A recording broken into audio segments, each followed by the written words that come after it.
یہ بھی دوسرا میرا امیج ہے کہ تیسرا سورہ الرحمن اور سورہ واقعہ یہ بھی دوسرا میرا امیج ہے۔ ان میں چونکہ ہمیں سورہ الرحمن پڑھنی ہے تو ہم سورہ الرحمن اور سورہ واقعہ کی تفصیل کر لیتے ہیں کہ یہ میرا امیج کیسے بنتا ہے۔ سورہ الرحمن میں اللہ نے سب سے پہلے آیت قرآن کو بیان کیا، اور دوسرے نمبر پہ اللہ نے تخلیق الہی کو بیان کیا، الشمس والقمر بحسبان۔ تیسرے نمبر پہ بستیوں کا حال بیان کیا، یعرف المجرمون بسیماہم تؤخذ بالنواصی والاقدام۔ چوتھے نمبر پہ جنت کا بیان کیا، ومن دونہما جنتان۔ اور پانچویں نمبر پر جنتیوں کو بیان کیا، متکئین علی رفرف خضر مقبوضین حسان۔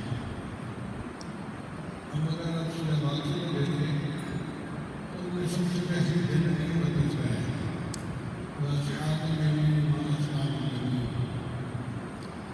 اور دوسرے نمبر پر جنت کا تذکرہ ہے، فی سدر مخضود وطلح منضود وظل ممدود۔ تیسرے نمبر پر دو بستوں کا حال بیان کیا گیا، اصحاب الشمال ما اصحاب الشمال۔ پھر چوتھے نمبر پر تخلیق الہی کا بیان ہے، افرأیتم الماء الذی تشربون أأنتم أنزلتموه من المزن أم نحن المنزلون۔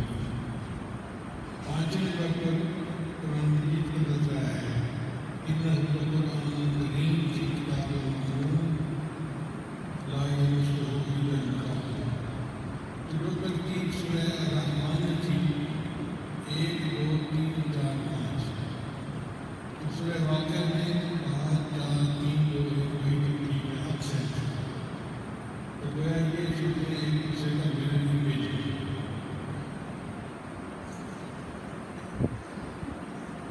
پھر قرآن مجید کی اور آیات اور صورتوں میں رنگ چھڑی ہے۔ رنگ چھڑی کا مطلب یہ کہ جیسے ایک انگوٹھی بنی ہوتی ہے تو اس کے ایک سائڈ پر ڈیزائن ہوتا ہے، دوسری سائڈ پر اس کو رنگ ہوتا ہے، اور درمیان میں اس کا جو قیمتی پتھر ہے وہ لگا ہوا ہوتا ہے۔ بالکل اسی طرح صورتوں کا معاملہ ہے۔ بعض آیات کا بھی معاملہ یہ ہے، چنانچہ آیت کرسی والی کی عظمت والی آیت ہے۔ حدیث بات میں اس کے بہت فضائل ہیں، جو بندہ اس کو پڑھے اللہ تعالیٰ اس کو شیطان کے مطلب سے محفوظ فرماتے ہیں۔ حضرت ابو ہریرہ کا واقعہ ہے کہ ان کو شیطان نے یہ آیت بتائی تھی، تو انہوں نے جب مجھے تصدیق کی تھی تو نبی صلی اللہ علیہ وسلم جھوٹا مگر بات سچی کر گیا، اس نے صحیح بتایا کہ یہ آیت شیطان کے مکر و فریب سے محفوظ کی گئی ہے۔ چنانچہ ہر نماز کے بعد آیت الکرسی کا پڑھنا یہ سنت ہے۔ رات کو سوتے ہوئے آیت الکرسی کا پڑھنا سنت ہے۔ اپنے بچوں کے لیے اس سورت کو پڑھنا ان کے لیے حفاظت کا حصار بن جاتا ہے۔ اب اس آیت کے 9 حصے بنتے ہیں۔ آیت تو یہ ایک ہے، حصے 9 بنتے ہیں۔ اللہ لا الہ الا هو الحی القیوم، یہ پہلا ٹکڑا ہوا۔ لا تأخذہ سنۃ ولا نوم، یہ دوسرا۔ الحمدللہ۔ لہ ما فی السماوات و ما فی الارض، یہ تیسرا ٹکڑا ہوا۔ چوتھا من ذا الذی یشفع عندہ الا بإذنہ، اور پانچواں ٹکڑا جو ٹکا ہے پوری رنگ کا یا نیکلس کا، وہ ہے یعلم ما بین ایدیہم و ما خلفہم۔ اللہ تعالیٰ کے علم کا، علم الہی کا تذکرہ ہے اس میں، کہ اللہ تعالیٰ آنے والے اور گزرے ہوئے ہر بات کو جانتا ہے۔ ولا یحیطون بشیء من علمہ الا بما شاء، یہ چھٹا ہو گیا۔ ساتواں وسع کرسیہ السماوات والارض۔ پھر آٹھواں ولا یؤودہ حفظہما، اور نواں بنتا ہے وہو العلی العظیم۔ اب اگر غور کریں تو پانچواں جو ہے ٹکا وہ ہے یعلم ما بین ایدیہم وما خلفہم، اس سے اوپر چوتھا ہے اور اس کے نیچے چھٹا ہے۔ تو چوتھے کے اندر مضمون ہے من ذا الذی یشفع عندہ الا باذنہ، یعنی الا باذنہ، اللہ کے اذن کے سوا کوئی اس کی شفاعت نہیں کر سکتا۔ اور چھٹے میں ہے ولا یحیطون بشیء من علمہ الا بما شاء، اللہ کے چاہے بغیر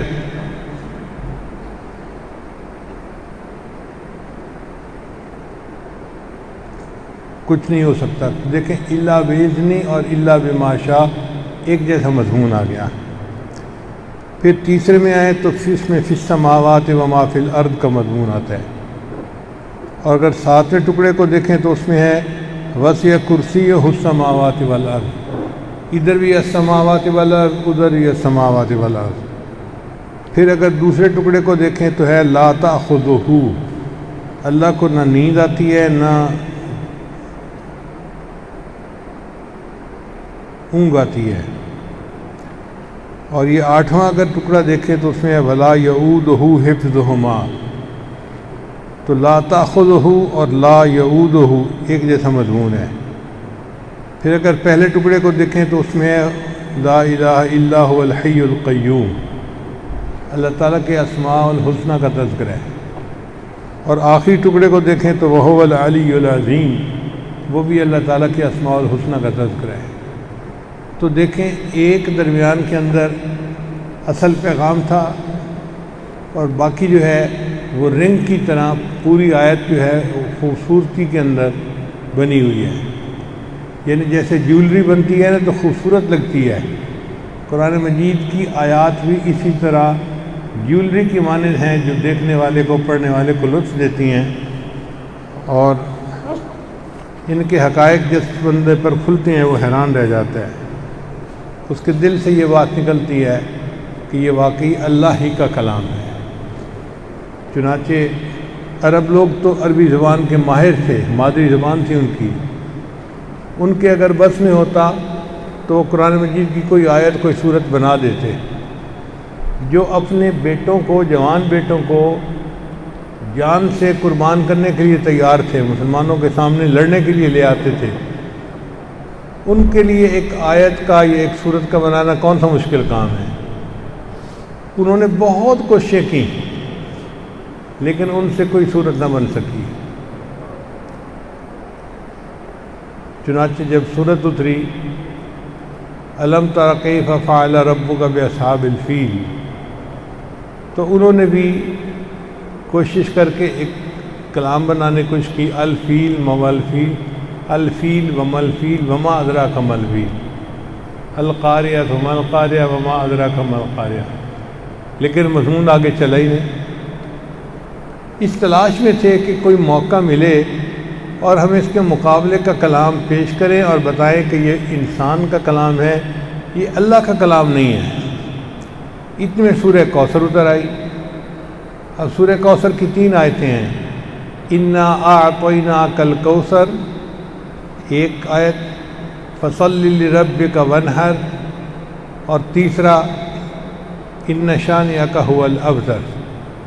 تو ایک آدمی نے سوچا کہ یہ 3 شعر کے ٹکڑے تو آ گئے، اگر چوتھا ہم ساتھ شامل کر دیں تو کلام پورا ہو جائے گا، اور ہم کہہ دیں گے کہ دیکھو جی ہم نے بھی تمہاری طرح کا کلام بنا لیا۔ چنانچہ ایک عرب شاعر تھا، وہ جنگل غار میں رہتا تھا، ہر وقت اپنے خیالوں میں لگا رہتا تھا۔ یہ شاعر اسی طرح کے لوگ ہوتے ہیں، تنہائی پسند ہوتے ہیں۔ تو وہ اس آیت کو لے کر اس کے پاس گیا، اور اس نے یہ نہیں بتایا کہ یہ کس کا کلام ہے، یہ قرآن کا ٹکڑا ہے، قرآن کی مضمون ہے۔ اس نے ویسے جا کر کہا کہ جی میں نے 3 ٹکڑے تو بنا لیے ہیں اور چوتھا ٹکڑا مجھ سے نہیں بن رہا، آپ مجھے بنا کر دیں۔ اس نے کہا اچھا اتنے دنوں بعد آ کے لے جانا۔ چنانچہ جب اتنے دن بعد یہ لینے گیا تو اس نے اس کو کلام پورا کر کے کیا دیا، انا اعطیناک الکوثر فصلی لربک وانحر ان شانئک هو الابتر، اور چوتھا ٹکڑا اس نے ساتھ جوڑا ما ھذا کلام البشر، یہ کسی بشر کا کلام ہی نہیں ہے۔ اللہ تعالیٰ نے قرآن میں چیلنج کیا کہ اگر تم اس جیسی 10 صورتیں بنا سکتے ہو تو بنا کے دکھاؤ، مگر کوئی نہیں بنا سکا۔ پھر اللہ تعالیٰ نے چیلنج دیا، ایک صورت بنا کر دکھاؤ۔ آج تک 1400 سال گزرے، کوئی ایک صورت بھی قرآن مجید جیسی نہیں بنا سکا اور نہ آئندہ کوئی بنا سکے گا۔ اللہ فرماتے ہیں اے انسانوں اور جنوں، تم سب اگر اکٹھے ہو جاؤ تو بھی تم نہیں بنا سکتے۔ وَلَوْ كَانَ بَعْضُهُمْ لِبَعْضٍ ظَهِيرًا، ایک دوسرے کے مددگار بھی بن جاؤ تم بھی یہ کلام نہیں بنا سکتے، اس لیے کہ یہ اللہ کا کلام ہے، یہ مخلوق کا کلام ہے ہی نہیں۔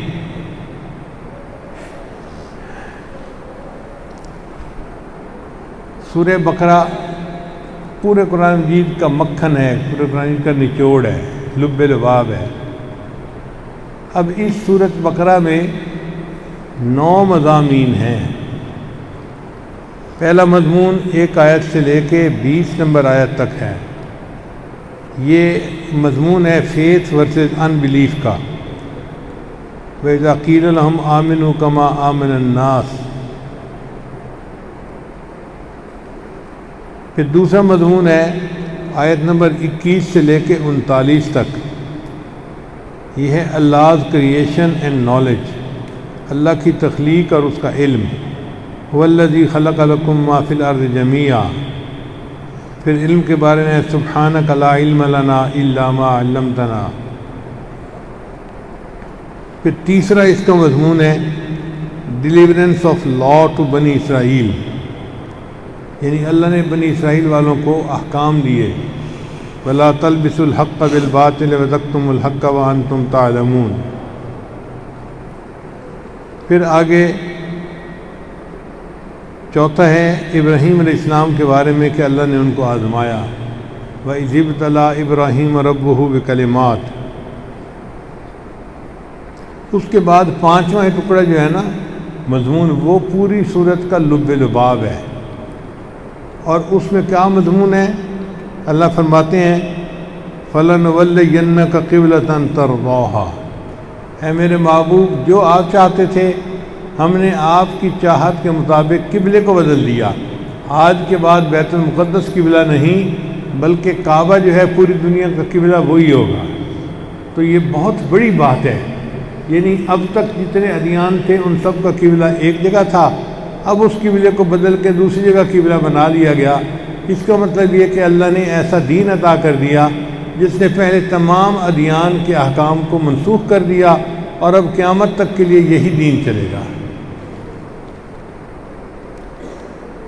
پھر اس کے بعد جو 6ٹھی آیت ہے وہ 5ویں کے ساتھ ملتی ہے کہ 6ٹھی آیت میں اللہ تعالیٰ کہتے ہیں کہ مسلمانوں کو آزمایا جائے گا، وَلَنَبْلُوَنَّكُمْ بِشَيْءٍ مِّنَ الْخَوْفِ وَالْجُوعِ۔ یہ 153 سے لے کے 177 تک 177 تک آیات ہیں۔ اوپر تھا ابراہیم علیہ السلام کو آزمایا گیا، اور یہاں ہے مسلمانوں کو آزمایا جائے گا۔ پھر 7واں ہے deliverance of law to Muslims, اللہ نے مسلمانوں کو احکام بتائے، کتب علیکم القصاص فی القتلى، یہ مسلمانوں کو احکام دیے جا رہے ہیں۔ یہ ہے 178 سے لے کے 253 تک۔ پھر اس کے بعد 8ویں آیت ہے جس میں اللہ کی تخلیق اور اللہ کے علم کے بارے میں ہے، اللہ لا الہ الا هو الحی القیوم۔ اس میں اللہ کی تخلیق کا بھی تذکرہ ہے، اللہ کے علم کا بھی۔ یہ 254 سے لے کے 284 تک ہے۔ پھر اس کے بعد آخری 2 آیات جو ہیں ان میں اللہ تعالیٰ نے ایمان اور بے ایمانوں کا تذکرہ کیا ہے، فیتھ ورسز ان بلیف۔ آمن الرسول بما انزل الیہ من ربہ والمؤمنون۔ تو اگر اس پر غور کریں تو یہ راز کھلتا ہے کہ واقعی سورہ بقرہ بھی ایک نیکلس، ایک رنگ کی مانند ہے، جس کے مضمون کو اللہ تعالیٰ نے اتنا خوبصورت تیار کیا ہے کہ دل اشش کر اٹھتا ہے۔ یہ تو تھا کل کا سبق جو ہم نے دہرایا۔ اب آج کے بارے میں ہم سورہ الرحمن کی ابتدا کریں گے۔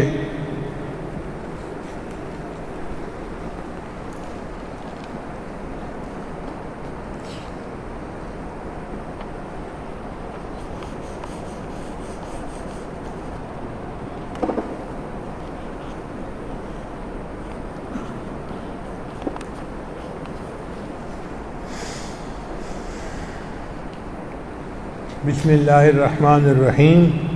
الرحمن علم القرآن خلق الانسان علمہ البیان۔ اس میں سب سے پہلے ہے الرحمن۔ یہ الرحمن اللہ کا صفاتی نام ہے۔ اللہ تعالیٰ قرآن مجید میں فرماتے ہیں قل ادعوا اللہ عبید الرحمن، اللہ کے نام کو پکارو یا رحمان کے نام کو پکارو، تم جس نام سے بھی پکارو یہ سب اللہ کے اسماء ہیں، حسنہ ہیں۔ اللہ تعالیٰ کے ناموں میں اللہ کا نام جو ہے وہ اسم ذات ہے، اور جو سب سے زیادہ اس کے قریب ہے نا وہ الرحمن کا لفظ ہے۔ اس کی مثال آپ یوں سمجھیں کہ جیسے بعض لوگوں کی جو خاص صفت ہوتی ہے نا وہ ان کے نام کے ساتھ مشہور ہو جاتی ہے، جیسے ابو بکر صدیق، عمر فاروق۔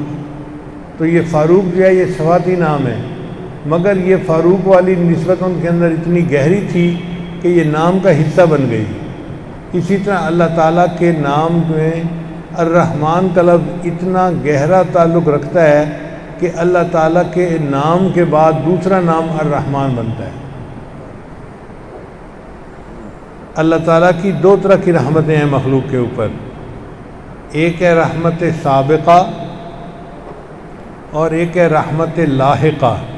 سابقہ کہتی ہے اگلی رحمت اور لاحقہ ہوتی ہے پچھلی رحمت۔ کیا مطلب؟ اللہ نے مخلوق کو اپنی قدرت کاملہ سے پیدا فرمایا، یہ اللہ تعالیٰ کی رحمت سابقہ ہے۔ پھر اللہ تعالیٰ نے انسان کو زندگی گزارنے کے لیے رزق عطا فرمایا، یہ اللہ تعالیٰ کی رحمت لاحقہ ہے اس کے ساتھ۔ تو دو طرح کی رحمتیں ہیں، اس لیے اللہ کے رحمت کے دو نام ہیں، ایک ہے الرحمن اور دوسرے الرحیم۔ تو اللہ تعالیٰ نے جو انسان کو پیدا کیا یہ اس کی صفت رحمان ہے، اور مخلوق میں کوئی کسی چیز کو پیدا نہیں کر سکتا، اس لیے یہ رحمان کا نام ایسا ہے کہ مخلوق کے اوپر یہ لگ ہی نہیں سکتا، کوئی بندہ رحمان نام نہیں رکھ سکتا۔ رحیم کی صفت ایسی ہے کہ یہ مخلوق میں بھی ہو سکتی ہے، اس لیے نبی علیہ السلام کے ناموں میں رؤوف الرحیم کا نام آتا ہے، رحمان کا نام نہیں آتا، رحیم کا نام آتا ہے۔ تو رحمت کے دو نام ہوئے، ایک رحمان اور ایک رحیم۔ اس کو مزید سمجھنا ہو تو یوں سمجھیں کہ ایک ہوتا ہے کسی بندے کے پاس مال بہت زیادہ ہو، اور دوسری صفت یہ ہوتی ہے کہ اس کو خرچ کرنے کی عادت بھی بہت ہو، سخی بھی بہت ہو۔ تو مزہ ہے نا۔ اب ایک بندے کے پلے پیسہ ہی کچھ نہیں اور وہ بڑا سخی ہے، تو بھائی تمہاری سخاوت کس کام کی؟ اور ایک بندے کے پاس مال تو بہت ہے اور کنجوس مکھی چوس ہے، تو کیا فائدہ اس کی دولت کا جو خرچ ہی نہیں کرتا؟ مزہ یہ ہے کہ دولت ہو بھی بہت زیادہ اور خرچ کرنے کی عادت بھی بہت زیادہ ہو۔ اسی طرح رحمان کا مطلب یہ ہے کہ اللہ وہ ذات ہے کہ جو رحیم کا معنی اللہ وہ ذات ہے جس کی رحمت کی کوئی انتہا ہی نہیں، اور رحمان کا وہ مطلب کہ اللہ کی رحمت اپنے اور پرائے ہر ایک پہ خرچ ہو رہی ہے۔ دنیا میں لوگ اپنوں پہ تو خرچ کرتے ہیں، پرایوں پہ کوئی نہیں خرچ کرتا۔ اللہ کی شان دیکھو، اللہ اپنوں پہ بھی کرتے ہیں، پرایوں پہ بھی کرتے ہیں، اللہ وفاداروں پہ بھی کرتے ہیں، غداروں پہ بھی کرتے ہیں۔ آپ بتائیں کافروں کو دنیا میں اولاد کون دیتا ہے؟ صحت کون دیتا ہے؟ اللہ ہے جو یہ نعمتیں کافروں کو دنیا میں بھی دیتا ہے، حالانکہ وہ بدبخت دہریے ہوتے ہیں، کافر ہوتے ہیں، مشرک ہوتے ہیں، مگر اللہ ان کو بھی دنیا میں اپنی نعمتوں سے نواز دیتا ہے۔ تو جو اپنے پرائے ہر کسی کو دے وہ رحمان ہے، اور یہ صفت فقط اللہ کی ہے۔ تو رحیم کا مطلب کہ اللہ تعالیٰ کی رحمت کا کوئی حد و حساب ہی نہیں، اور رحمان کا مطلب کہ اس کی رحمت اپنے پرائے ہر کسی کے اوپر خرچ ہو رہی ہے۔ اس لیے اللہ نے اس سورت کو الرحمن کے لفظ سے شروع کیا۔ اب اس سورت اور پچھلی سورت کے درمیان ربط بھی ہے۔ وہ کیا ہے کہ پچھلی سورت کا نام تھا القمر، اس میں شق قمر کا تذکرہ ہوا کہ اللہ تعالیٰ کے محبوب کے ہاتھوں اللہ نے چاند کو ٹکڑے کر کے دکھا دیا، یہ بڑا معجزہ تھا۔ یہ اللہ کی ہیبت اور جلال کا مظہر تھا۔ اور اس صورت میں اللہ تعالیٰ نے قرآن مجید کا تذکرہ کیا جو اللہ تعالیٰ کی رحمت کا تذکرہ ہے۔ تو پچھلی صورت ہیبت کا تذکرہ کر رہی تھی اور یہ صورت اللہ کی رحمت کا تذکرہ کر رہی ہے۔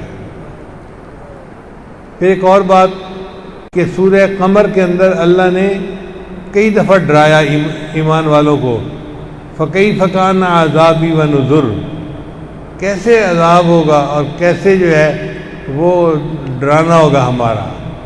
جیسے دھمکی دیتے ہیں نا کوئی، اللہ نے دھمکی دی کہ تم سیدھے ہو جاؤ ورنہ تمہاری طبیعتیں صاف کر دیں گے۔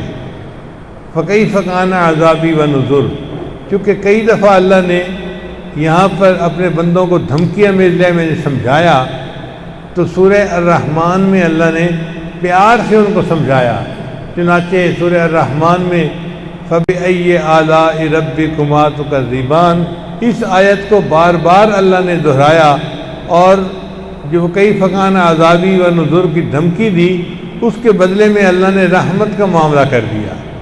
اس کی مثال ایسے ہی ہے جیسے ماں بچے کو ذرا دھمکاتی ہے، پھر کافی دیر اس کو پیار کرتی ہے، اس کو پاس بٹھاتی ہے، بوسے لیتی ہے، اس کے سر پہ ہاتھ پھیرتی ہے، اس کو کہتی ہے تو میرا بیٹا ہے، مجھے بڑا پیار ہے، میں تجھے سمجھاتی ہوں، تیرے فائدے کے لیے کر رہی ہوں۔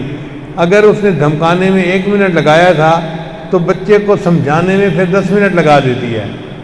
تو اللہ نے بھی دھمکایا تو 4 مرتبہ، لیکن جو آیت مبارکہ ہے رحمت کی وہ ہے 31 مرتبہ۔ اب اس میں بھی حکمت ہے کہ 31 مرتبہ کیوں اللہ نے یوں یہ بات فرمائی۔ اپنے وقت پہ ہم انشاءاللہ اس کی تفصیل بھی پڑھیں گے۔ ایک مناسبت اور بھی ہے کہ سورہ قمر کے اختتام کے اوپر یہ آیت تھی فی مقعد صدق عند ملیک مقتدر، ایک مقتدر بادشاہ کی جو ہے وہ مجلس میں ہوں گے۔ تو اب اگر ایک مقتدر بادشاہ ہے اس پر سورت کا خاتمہ ہوا تو الرحمن کے نام کے ساتھ اللہ نے علم القرآن کا تذکرہ کر دیا کہ میرے بندو رحمان ہی ہے جس نے قرآن کو عطا کیا، یہ قرآن اللہ کی رحمت کا معجزہ ہے، اور ایک ملیک مقتدر کو یہ بات سجتی ہے کہ وہ قرآن جیسا کلام اپنے بندوں کو عطا فرمائے۔ تو دیکھو پچھلی صورت اور اس صورت کے درمیان کتنی مناسبت ہے، کتنا ربط بن رہا ہے ایک دوسرے کے ساتھ۔ تو اللہ فرماتے ہیں الرحمن علم القرآن خلق الانسان علمہ البیان، اللہ نے انسان کو پیدا کیا اور انسان کو بولنے کی صلاحیت عطا فرمائی۔ بولنا سمجھنا ایک صفت ہے، اللہ نے انسان کو اس سے امتیاز عطا فرمایا۔ جانور بول نہیں سکتے، اگر کچھ اشاروں کنایوں میں آوازیں نکالتے ہوں گے تو وہ آوازیں نکالنا اور چیز ہے۔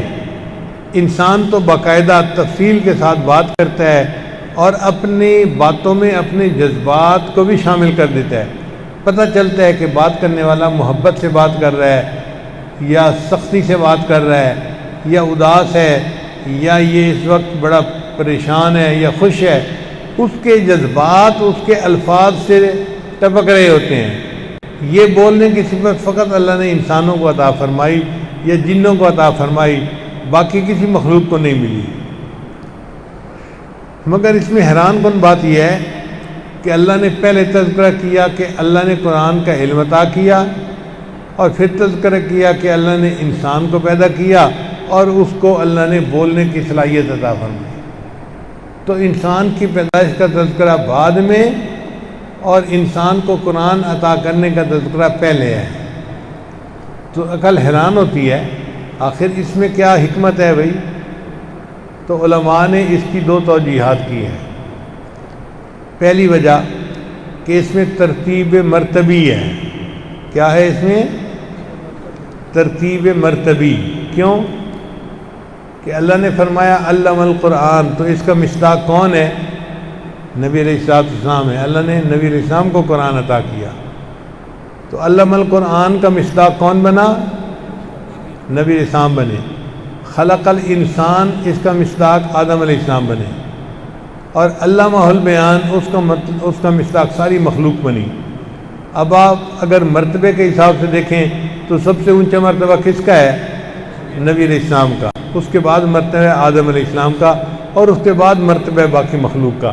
تو جیسے ترتیب تھی مرتبت میں، اللہ نے اسی طرح سے آیات کو بھی نازل فرمایا۔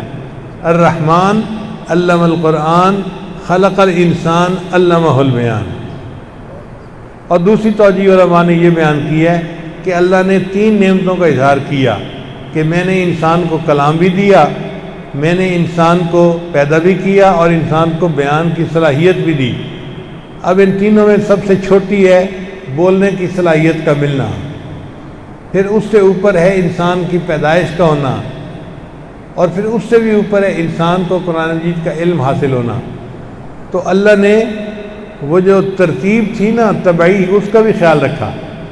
پہلے فرمایا علم القرآن، پھر فرمایا خلق الانسان، پھر فرمایا علمہ البیان۔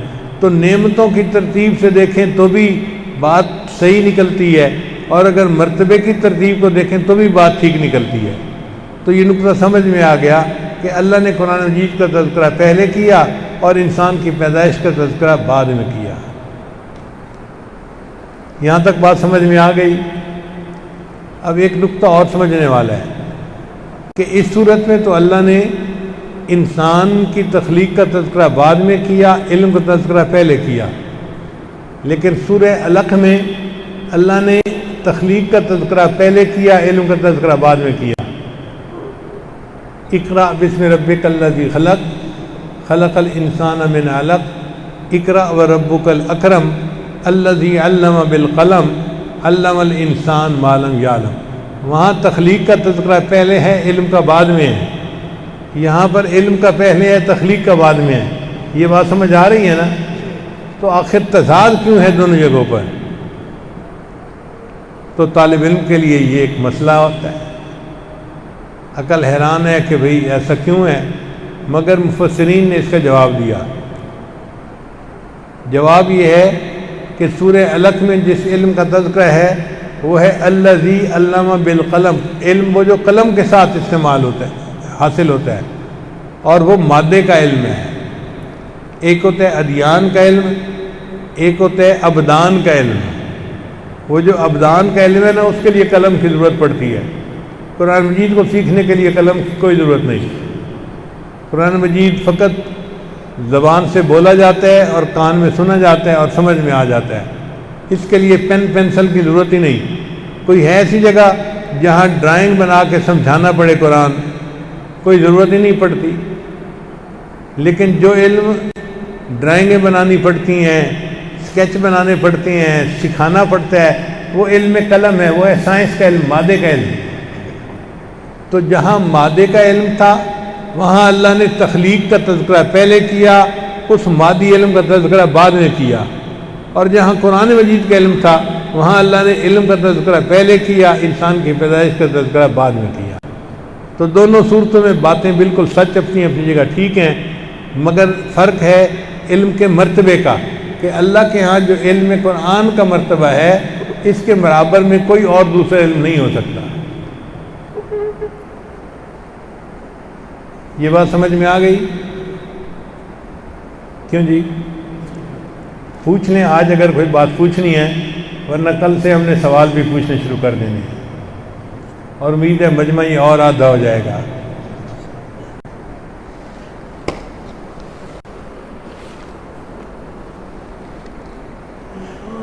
تو ارشاد فرمایا الرحمن علم القرآن خلق الانسان، کہ رحمان وہ ذات ہے جس نے قرآن کا علم عطا کیا، انسان کو پیدا کیا۔ اس سے پتہ چلتا ہے کہ انسان کی پیدائش کا اصل مقصد ہی یہی تھا کہ یہ قرآن مجید کا علم حاصل کرے۔ قرآن مجید کا علم حاصل کرنا یہ پیدائش کا مقصد ہے انسان کے، اس لیے علم القرآن خلق الانسان۔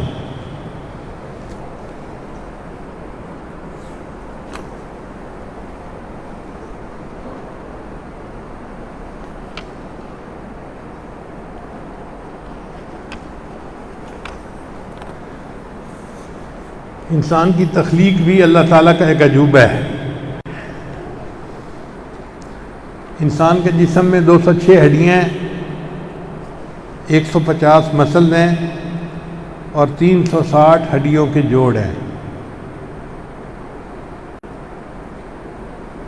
انسان کی پیدائش ہوتی ہے جب ماں باپ ایک دوسرے کے ساتھ اکٹھا ہوتے ہیں تو باپ کی طرف سے سپرم آتا ہے اور ماں کی طرف سے انڈا ہوتا ہے، اور وہ سپرم انڈے کے ساتھ ایک لنک بنا لیتا ہے، جوائنٹ بنا لیتا ہے، اور اس سے لوتھڑا خون کا قطرہ بنتا ہے، پھر وہ لوتھڑا بنتا ہے اور لوتھڑا بالآخر ایک بچے کی شکل اختیار کر لیتا ہے۔ اس میں کل 40 ہفتے لگتے ہیں۔ 40 ہفتے کا مطلب یہ کہ 280 دنوں میں بچے کی پیدائش ہوتی ہے، 9 مہینے کا وقفہ بنتا ہے تقریباً۔ اب اللہ تعالیٰ کی شان دیکھیے کہ ایک پانی کے قطرے سے اللہ نے اتنے خوبصورت انسان کو پیدا کر دیا۔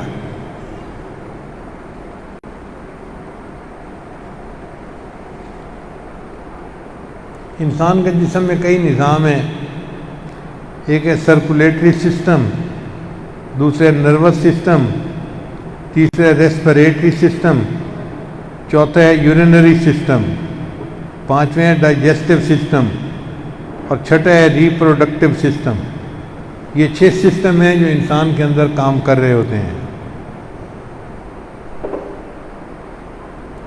پھر انسان کے جسم کے اندر کچھ سینسر بھی لگے ہوئے ہیں، جیسے درد کے سینسر، پریشر کے سینسر، ٹیمپریچر کے سینسر۔ درد کے سینسر وہ ہوتے ہیں کہ ذرا سی کوئی وہاں چیز ہو تو فوراً درد محسوس ہوتی ہے،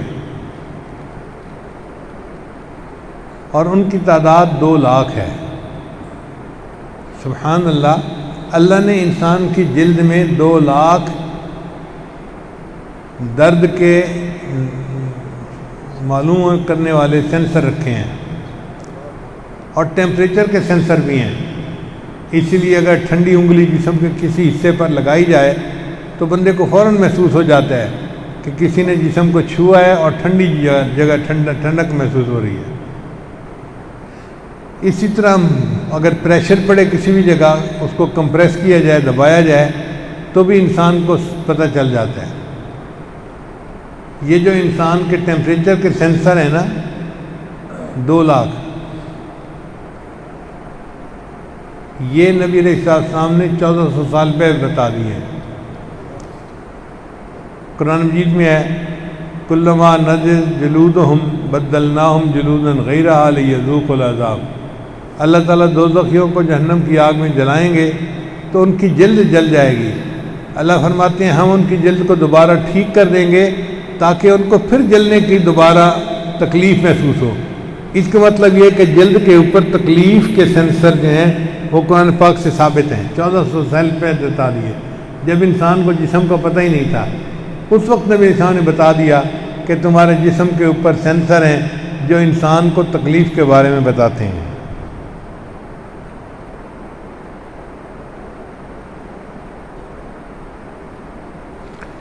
انسان کے جسم میں کئی اعضاء ہیں، ان میں ایک بہت خوبصورت عضو ہے جس کا نام ہے قلب۔ ڈاکٹر لوگ تو اس کو پمپ کہتے ہیں، مگر یہ ایسا پمپ ہے کہ جس کا ہارٹ بیٹ 72 ہوتا ہے اچھے ایک صحت مند انسان کا، کبھی کم بھی ہوتا ہے کبھی زیادہ بھی ہوتا ہے، اور یہ پوری زندگی پمپ چلتا رہتا ہے۔ ایک انسان کی زندگی اگر 100 سال ہے تو 100 سال دن رات، خوشی غمی، سردی گرمی، ہر حال میں اس کا دل چلتا رہا، اس کا دل ایک لمحے کے لیے بند نہیں ہوا۔ اگر دل بند ہوتا تو موت ہی آ جاتی۔ آپ بتائیں انسان کوئی ایسی مشین بنا سکتا ہے کہ جو 100 سال بغیر کسی وقفے کے چلتی رہے؟ آج کل کے تو چائنا کے بنے ہوئے پمپ 1 سال نہیں چلتے، 1 مہینہ نہیں چلتے۔ اللہ تعالیٰ نے ایسا پمپ بنایا کہ جو 100 سے زیادہ سال بھی جو ہے چلتا رہتا ہے، اور دن رات کسی لمحے بند نہیں ہوتا۔ کہ جی 1 منٹ کے لیے بجلی بند ہوئی تو بند ہو گیا، نہیں، دل بند ہی نہیں ہوتا۔ انسان کا جو خون ہے وہ پانی سے 6 گنا زیادہ گاڑھا ہوتا ہے، اور یہ خون کو پورے جسم کے اندر پمپ کر رہا ہوتا ہے۔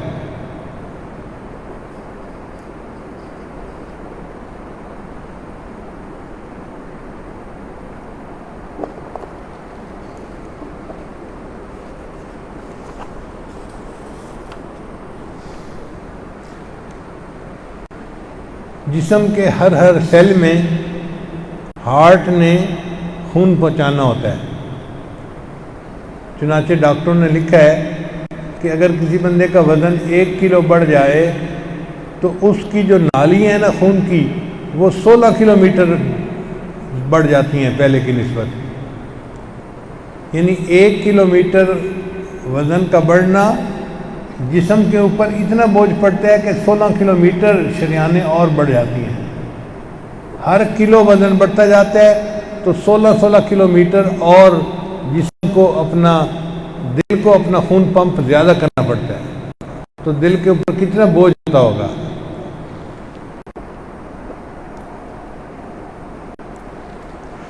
پھر انسان کے اعضاء میں ایک بہترین عضو ہے، اس کا نام ہے دماغ۔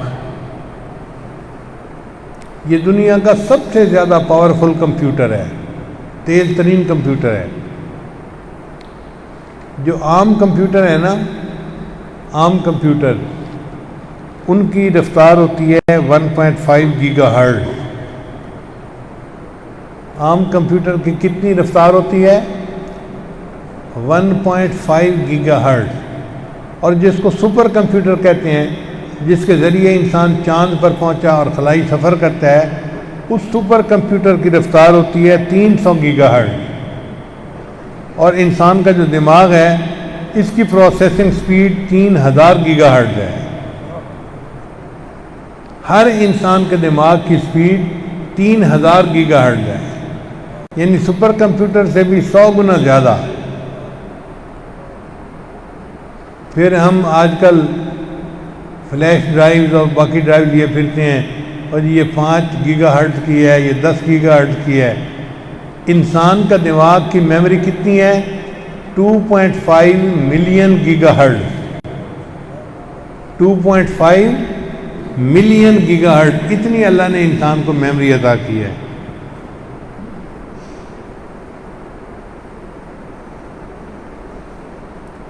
چنانچہ انسان اپنے دماغ میں 1 ملین بلین انفارمیشن سٹور کر سکتا ہے۔ 1 ملین بلین انفارمیشن انسان اپنے دماغ میں سٹور کر سکتا ہے۔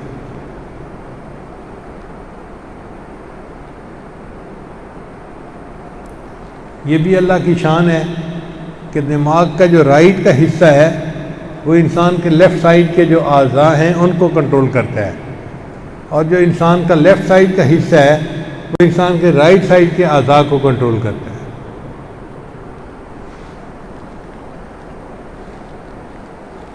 چنانچہ لیفٹ سائیڈ کی پوری وائرنگ جو ہے وہ ایک گچھا بن کے اس سائیڈ پہ آتی ہے، پھر پھیل جاتی ہے، اور ادھر کی وائرنگ پوری کی پوری گچھا بن کے پھر اس سائیڈ پہ آتی ہے۔ سر کے سینٹر میں دونوں تاروں کے جو گچھے ہیں وہ ایک دوسرے کے قریب سے گزر رہے ہوتے ہیں، اور ہمارے مشائخ نے کشف کی نظر سے دیکھا کہ یہ لطیفہ قالبیہ کی جگہ ہے۔ چنانچہ وہ سر کے وسط میں اس جگہ پر اللہ اللہ کہتے ہیں، اور اس کی وجہ سے پورے جسم کے اندر اللہ کی محبت آ جاتی ہے اور ذکر کے اثرات محسوس ہوتے ہیں۔ سائنس اب بتا رہی ہے یہ باتیں، اور ہمارے مشائخ نے 1400 سال پہلے ہی کشف کی نظر سے ان باتوں کو سمجھ لیا تھا۔ چنانچہ انسان کے دماغ میں جو بیک کا حصہ ہے نا وہ انسان کی نگاہ کو کنٹرول کرتا ہے۔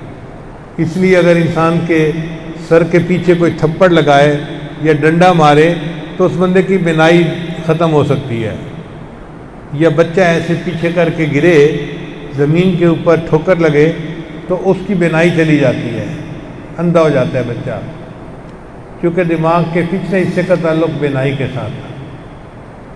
اور جو دماغ کا اگلا حصہ ہے نا اس کا تعلق انسان کے نفس کے ساتھ ہے۔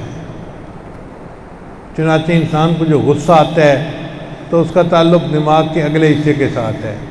انسان کے اندر جو شہوت بیدار ہوتی ہے اس کا تعلق انسان کے اگلے حصے کے ساتھ ہے۔ انسان کے اندر جو حرص، لالچ وغیرہ سب چیزیں ہوتی ہیں، یہ چیزیں دماغ کے اگلے حصے کے ساتھ ہیں۔ اور ہمارے مشائخ نے نفس کے لطیفہ کا نشاندہی کرتے ہوئے ماتھے کے اوپر نشاندہی کی۔ حالانکہ عام عقل کہتی ہے کہ انسان کا نفس تو اس کے ناف کے نیچے ہے، اور پہلے مشائخ یہی کہتے تھے، اکثر سلسلوں کے مشائخ یہی کہتے تھے کہ انسان کا نفس جو ہے وہ انسان کی ناف کے نیچے ہے۔ نقشبندی مشائخ نے کہا نہیں، وہ ماتھے کے اندر ہے۔ بہت عرصہ آپس میں دلیلیں چلتی تھیں، وہ اپنے دلائل دیتے تھے، یہ اپنے دلائل دیتے تھے۔ پھر امام ربانی مجدد ثانی رحمۃ اللہ آئے تو انہوں نے دونوں میں تطبیق کر دی۔ انہوں نے کہا کہ دیکھو، نفس کا دھڑ ناف کے نیچے ہے، لیکن نفس کا سر اللہ نے ماتھے کے اندر رکھا ہے، اس لیے سجدے میں انسان اپنے ماتھے کو زمین پر لگاتا ہے اور وہ اللہ کے سب سے زیادہ قریب ہوتا ہے۔ ان کی دلیل ایسی تھی کہ جس پر باقی سب مشائخ جو تھے وہ بھی متفق ہو گئے اور یہ بحث ہمیشہ کے لیے ختم ہو گئی۔ لیکن اب سائنس نے آ کر یہ ثابت کر دیا کہ واقعی جو ماتھے کے قریب دماغ کا حصہ ہے وہی تو ساری ان خواہشات کو جو ہے وہ جنم دینے والا حصہ ہے۔ چنانچہ انسان کا غصہ، تکبر، عجب سب کچھ اسی انسان کے دماغ کے حصے سے متعلق ہے، اس لیے اس کو لطیف نفس کہتے ہیں اور اسی کا مشائخ سبق دیتے ہیں۔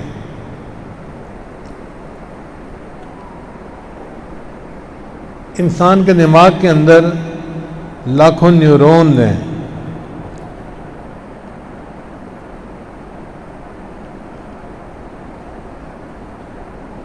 دماغ کا کل وزن 3 پاؤنڈ سے تھوڑا ہوتا ہے۔ آپ دیکھیے اتنا مختصر سا عضو ہے لیکن کتنے کارہائے نمایاں سر انجام دیتا ہے یہ۔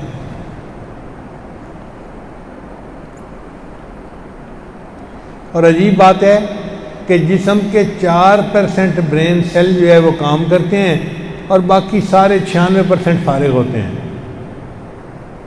باقی کام ہی نہیں کرتے۔ اتنا بڑا دماغ اللہ نے دیا کہ انسان اس سے 4% کام لیتا ہے، 96% دماغ کام ہی نہیں کرتا، فارغ ہوتا ہے۔ اتنی کیپیسٹی ہے انسان کے دماغ کی۔ جب انسان فوت ہو جاتا ہے تو اس کے 36 گھنٹے بعد تک انسان کا برین اس کے جسم کے اعضاء کو سگنل دیتا رہتا ہے۔ مرنے کے بھی 36 گھنٹے بعد تک وہ اپنے پیغام بھیجتا رہتا ہے، ہارٹ کو تم چلو، زبان کو تم ہلو، آنکھ کو تم دیکھو، مگر اللہ نے جب موت دے دی ہے تو جسم کے اعضاء ہل ہی نہیں سکتے، مگر دماغ 36 گھنٹے تک ٹرائی کرتا رہتا ہے مرنے کے بعد۔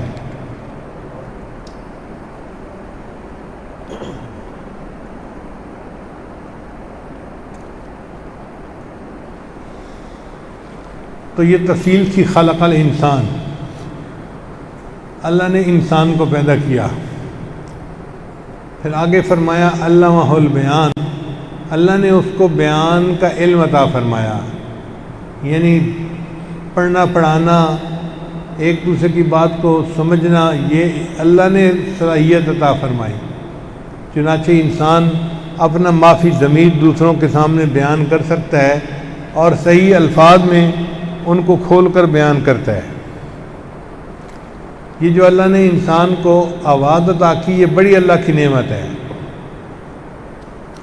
انسان کے گلے کے اندر ایک چیز ہے جس کو وائس باکس کہتے ہیں، اس وائس باکس سے انسان کی آواز نکلتی ہے۔ اور عجیب یہ ہے کہ دنیا کے ہر انسان کی آواز دوسرے سے مختلف ہوتی ہے، ایک ہی دوسرے کے جیسے نہیں ہو سکتی۔ ہاں انسان کو اللہ نے یہ صلاحیت دی ہے کہ وہ نقالی کر سکتا ہے۔ چنانچہ ہم نے دیکھا کہ بعض قراء حضرات نقالی کے بڑے ماہر ہوتے ہیں۔ ابھی پڑھیں گے قرآن پاک تو لگے گا شیخ سدیس صاحب پڑھ رہے ہیں، پھر دوسری آیت پڑھیں گے تو لگے گا کہ نہیں شریم پڑھ رہے ہیں۔ پھر تیسری آیت پڑھیں گے تو لگے گا نہیں قاری عبدالباسط عبدالصمد پڑھ رہے ہیں۔ وہ ایسے نقالی کے ماسٹر ہوتے ہیں کہ بالکل پتہ نہیں چلتا، اور وہ صحیح دوسروں کی آواز میں اپنی آواز نکال لیتے ہیں۔ یہ بھی اللہ نے انسان کو صلاحیت عطا فرمائی۔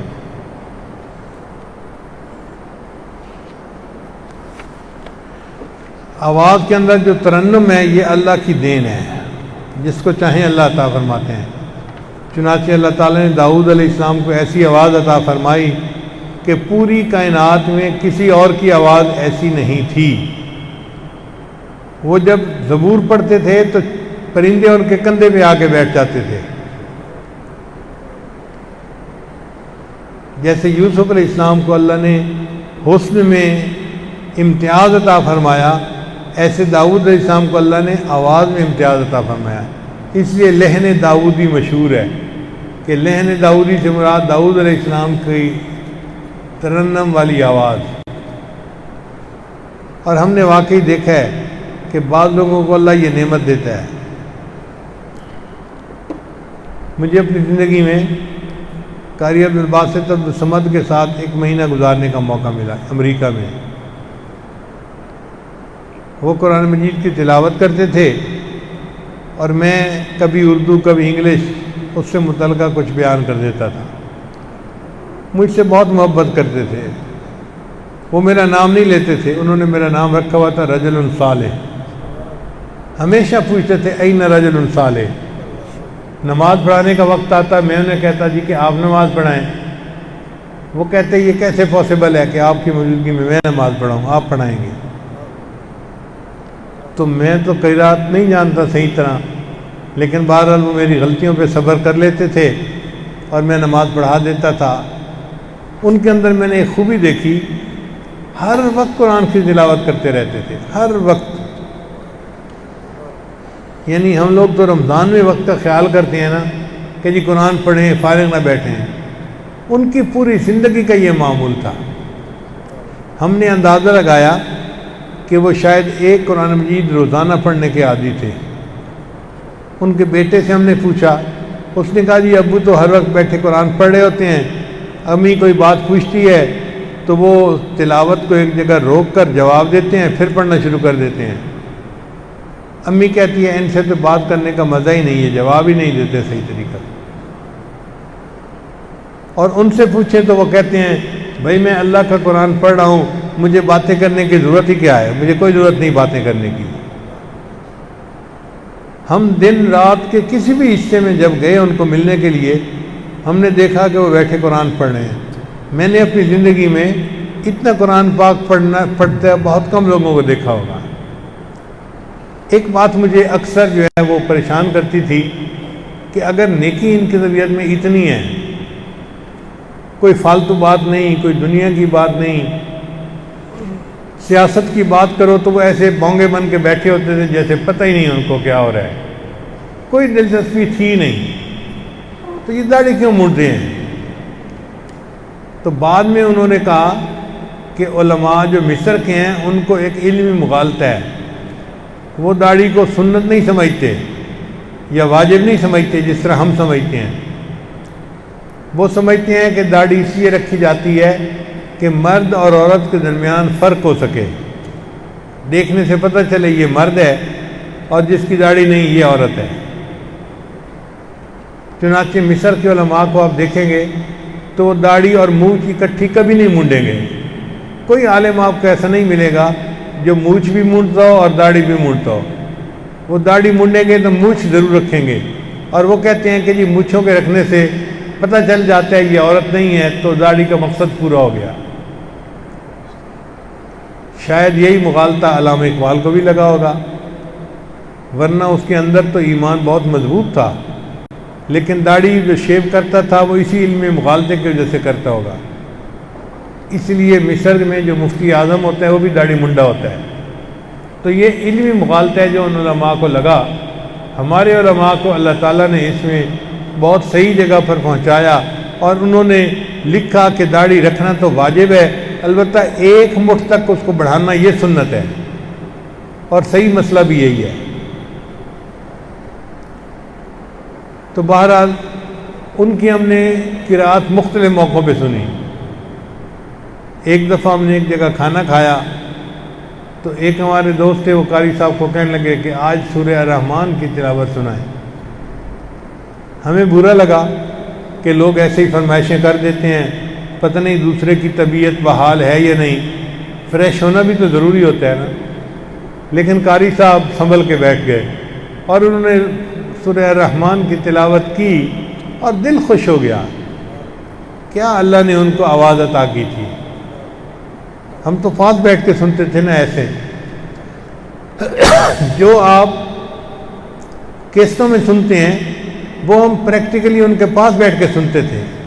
تو میں اللہ کے اس جو ہے وہ نعمت پہ حیران ہوتا تھا، یا اللہ آپ نے ان کو کیسی مترنم آواز دی ہے، کیسا گلا دیا ہے جو قرآن مجید کو اتنا خوبصورت طریقے سے پڑھتا ہے۔ نبی صاحب نے ارشاد فرمایا تم قرآن مجید کو مزین کر کے پڑھو، یعنی اچھے طریقے سے پڑھو۔ واقعی انہوں نے حق ادا کر دیا، قرآن مجید پڑھتے تھے دل خوش ہو جاتا تھا۔ اسی طرح بہت سارے نعت خواں حضرات ہیں جو نعت پڑھتے ہیں دل خوش ہو جاتا ہے، جیسے وحید ظفر قاسمی صاحب ماشاءاللہ کچھ نعتیں پڑھتے ہیں، بندہ سن کے حیران ہو جاتا ہے اللہ نے کیسی آواز ان کو دی ہے۔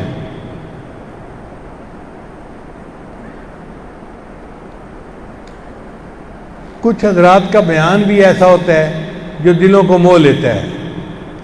نبی اسلام نے ارشاد فرمایا ان من البیان لسحر، کہ بیان کے اندر بھی جادو ہوتا ہے۔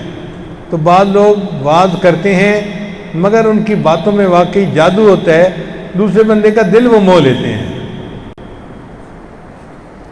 ہمارے اس علاقے میں ایک بزرگ گزرے ہیں عطا اللہ شاہ صاحب بخاری رحمۃ اللہ علیہ، ختم نبوت کے عنوان پہ انہوں نے بہت کام کیا اور اللہ نے ان کو بڑی خوبی دی تھی بیان کرنے کی۔ بیان کرتے تھے، ان کا بیان سننے کے لیے مسلمان بھی آتے تھے، ہندو بھی آتے تھے، سکھ بھی آتے تھے، ہر مذہب کے لوگ آتے تھے۔